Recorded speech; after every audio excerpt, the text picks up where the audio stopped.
Dobrodošli na moj kanal svi ljudi dobre volje.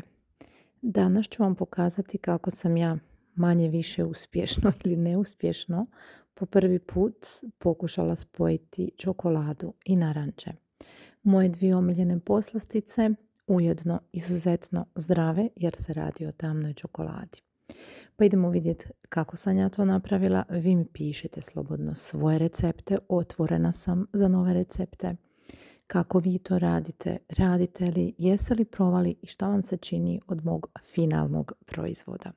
Hvala vam što ste ovdje i hvala vam što podržavate moj rad kroz lajkove, komentare, pretplate i dobrodošlicu želim svim novim članovima.